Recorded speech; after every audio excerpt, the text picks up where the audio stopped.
জ্ঞান। এই সংসারের এই জীবনের আধার হলো জ্ঞান। আমরা সবাই জ্ঞান লাভ করতে চাই, সামনে অগ্রসর হতে চাই। কারণ আমাদের লক্ষ্য পূরণ করাই হোক, আমাদের পথ খোঁজাই হোক, বা যে কোনো কাজ হোক, এই জ্ঞান আমাদের সাহায্য করে। এই জ্ঞান অত্যন্ত আবশ্যক। কিন্তু অনেক মানুষ এটা বুঝতেই পারেন না যে জ্ঞান কিভাবে অর্জন করা যেতে পারে, কিভাবে এই জ্ঞান লাভ করা সম্ভব হতে পারে, কি কর্ম করতে হবে, কোনটা ভাবতে হবে। ওনারা না রীতি জানেন না নীতি জানেন। সেই জন্য ওনাদের জীবনে জ্ঞান আসে না, তাই দুঃখী হয়ে পড়েন। আর এখানে বলি, দুঃখ পাওয়ার কোনো কারণ নেই। আপনার জীবনে জ্ঞান আসেনি, এটা কোনো লজ্জার বিষয় নয়। লজ্জার বিষয় হলো এটা যে জ্ঞান লাভের জন্য আপনি প্রস্তুতি নন, আপনি তৎপর নন, আপনি চেষ্টাই করছেন না। অজ্ঞানী হওয়া কোনো খারাপ বিষয় নয়, কিন্তু জ্ঞান লাভের পিপাসা না থাকা, এটা হলো সবথেকে বড় দোষ। তাই সবসময় জ্ঞান লাভের জন্য প্রস্তুত থাকুন আর চেষ্টা করতে থাকুন। আসলে নির্বাচনটা আপনাকে করতে হবে যে আপনি অজ্ঞানী থেকে জ্ঞানী হয়ে উঠতে চান, নাকি জ্ঞানী থেকে আবার অজ্ঞানী হয়ে উঠতে চান। আসুন আমার সাথে ভালোবেসে বলুন, রাধা রাধা। আজ আমরা আবার সাফল্য আর অসফলতার বিষয়ে কথা বলবো। সফল ব্যক্তি কে হয় এবং অসফল ব্যক্তি কে হয়, এই বিষয়ে আমরা আগে অনেকবার কথা বলেছি। প্রত্যেক ব্যক্তি সাফল্য লাভ করতে চান, কিন্তু প্রত্যেক ব্যক্তি সাফল্য লাভের এই কাজে সফল হতে পারেন না। এবার এটা কেন হয়, এর পেছনে কারণটা কি? কারণ হলো ভয়। সফল ব্যক্তি হলেন তিনি যিনি নিজের সিদ্ধান্ত দ্বারা এই সমস্ত সংসারকে বদলে দিয়ে থাকেন, এবং অসফল ব্যক্তি হলেন তিনি যিনি এই সংসারকে দেখে এর বিষয়ে ভেবে নিজের সিদ্ধান্ত বদলে ফেলেন। প্রয়োজন হল নিজের লক্ষ্যের বিষয়ে ভেবে দেখার, পথের বিষয়ে ভেবে দেখার। একবার যদি আপনি পথ নির্বাচন করে থাকেন, সেই পথে অগ্রসর হতে থাকুন আর তাতে অটল থাকুন। সবসময় দৃঢ় প্রতিজ্ঞ হন। আপনি যদি কোনো পথে টিকে থাকেন আর নিরন্তর পরিশ্রম করতে থাকেন, তবেই আপনার জীবনে সাফল্য আসবে। যদি কথায় কথায় লোকে কি ভাববে, লোকে কি বলবে, একথা ভেবে নিজের সিদ্ধান্ত পাল্টান, তাহলে কখনো নিজের লক্ষ্যে পৌঁছতে পারবেন না। আসুন আমার সাথে ভালোবেসে বলুন, রাধা রাধা।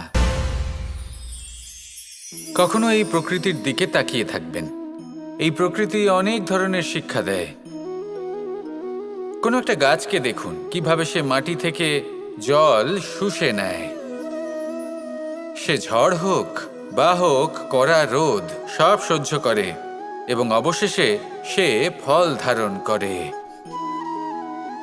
আর সেই ফল উৎপন্ন করার পরে সে ফল কিন্তু সে নিজে গ্রহণ করে না, এই সংসারকে প্রদান করে, যাতে পশু পাখি মানুষ তারা এই ফল গ্রহণ করে শক্তিশালী হয়ে উঠতে পারে, সুস্থ থাকতে পারে।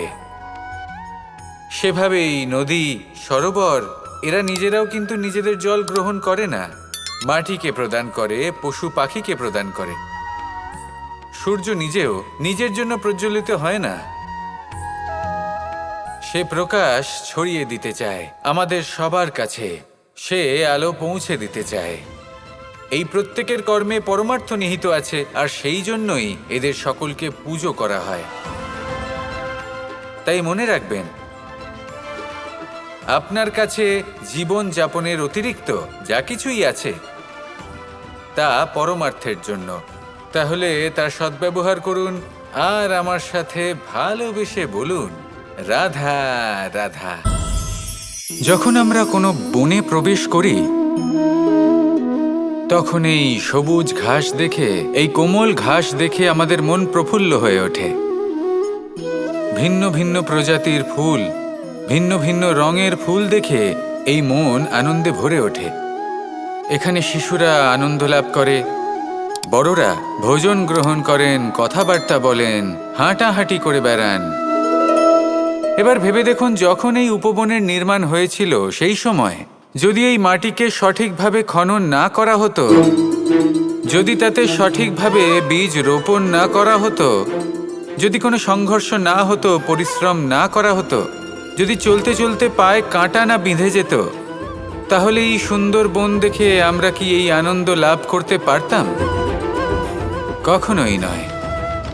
ধরুন কোনো নদীর তটে সুন্দর একটি বন আছে, সেই বনের আনন্দ লাভ করতে গেলে আপনাকে সেই নদী পার করতেই হবে। যদি সুখের নদীর কাছে পৌঁছতে চান, তাহলে তটে যে কাঁটা রয়েছে সেগুলোর সাথে সংঘর্ষ করতেই হবে। এই সংসারে যদি আপনি সুখ লাভ করতে চান, তাহলে সুখ লাভের এই যাত্রা শুরু করতে হবে সংঘর্ষ দ্বারা। তাহলে সংঘর্ষকে স্বাগত জানান, এর পেছনেই সুখ রয়েছে যা আপনার জন্য অপেক্ষা করছে। এবার হাসুন আর আমার সাথে ভালোবেসে বলুন, রাধা রাধা। এই সংসারে সব থেকে বড় ব্যক্তি কে? আপনি বলবেন, এ কেমন ধরনের প্রশ্ন? কিন্তু এটা হলো সব থেকে উচিত প্রশ্ন। কেউ এর উত্তর দেবে যে সেই মহাপ্রতাপী রাজা, তিনি হলেন সব থেকে বড় ব্যক্তি, সেই বড় রাজনীতিবিদ, তিনিই সব থেকে বড় ব্যক্তি। আমি আপনাকে জানাই যে সংসারের সব থেকে বড় ব্যক্তি হলেন তিনি, যার সাথে দেখা করলে আপনি নিজেকে ছোট মনে করবেন না। কোনো ব্যক্তি যিনি সব থেকে বেশি শক্তিশালী, আপনি যদি তার সামনে যান, তাহলে উনি আপনার অন্তরের শক্তিকে বাইরে বের করে আনবে, আপনার অন্তরের লুকিয়ে থাকা শক্তিকে জাগ্রত করতে প্রেরণা প্রদান করবে। তিনি হলেন বড় ব্যক্তি, তিনি হলেন মহান ব্যক্তি। তিনি নন যিনি নিজের বল এবং ঐশ্বর্য দ্বারা আপনাকে তার সামনে ছোট প্রমাণ করবেন। এবং সেই জন্য মহাদেব আমার আরাধ্য হলেন আমার খুব প্রিয়। কারণ রাজা হোক বা ফকির, কেউ যদি ওনার সামনে যান, তাহলে সে নিজেকে ছোট মনে করেন না। আপনিও যদি জীবনে অনেক বড় হতে চান, তাহলে কাউকে কখনো নিজেকে ছোট মনে করতে দেবেন না। তার অন্তরে বড় হয়ে ওঠার প্রেরণা প্রদান করুন। আসুন আমার সাথে ভালোবেসে বলুন, রাধা রাধা। মানুষ একটা অত্যন্ত শ্রেষ্ঠ কর্ম করতে পারেন, সেটা হলো ভুলে যেতে পারা। আর সেটা বরদানের চেয়ে কম কিছু নয়। মানুষকে যখন কোনো কারণে নিজের প্রিয়জনদের থেকে দূরে যেতে হয়, তখন মনে দুঃখ জাগ্রত হয়। তিনি সেই দুঃখকে ভুলতে পারেন। কখনো কোনো সম্পর্ক থেকে যদি দুঃখ পেয়ে থাকেন, তখন সেই দুঃখকে ভুলতে পারেন। কিন্তু এই সংসারের প্রত্যেক আবেগ, প্রত্যেক বস্তু ভুলে যাওয়া উচিত নয়। বিশেষ করে আমাদের প্রিয়জন, আমাদের পরিবারের সদস্য। যখন এই সংসার থেকে ওনারা চলে যান, তখন যে সৎকর্ম ওনারা করেছেন, যে প্রেরণা ওনারা আমাদের প্রদান করেছেন, কখনো ভুলে যাওয়া উচিত নয়। যখন আপনি কোনো উঁচু স্থানে পৌঁছে যান, আপনি সাফল্য লাভ করেন, তখন সেই সকল বন্ধুদের ভোলা উচিত নয় যারা আপনার সাথে আরম্ভ থেকে ছিল, যারা সব সময় আপনাকে সাহায্য করেছে। আর সব থেকে গুরুত্বপূর্ণ কথা, আপনার বয়স যতই বৃদ্ধি পাক না কেন, মাতা পিতাকে কখনো ভুলবেন না। আপনি যতই বড় হন না কেন, আপনি তাদের সন্তানই থাকবেন। অভিজ্ঞতার দিক থেকে ওনাদের থেকে ছোটই থাকবেন। তাই সবসময় নিজের মাতা পিতাকে নিজের সাথে রাখুন, কখনো তাদের ভুলবেন না। সেই সকল ব্যক্তিদের ভুলে যাবেন না যারা দুঃখের দিনে আপনার সাথে ছিল, তবেই জীবনে সুখ পাবেন। আসুন আর আমার সাথে ভালোবেসে বলুন, রাধা রাধা।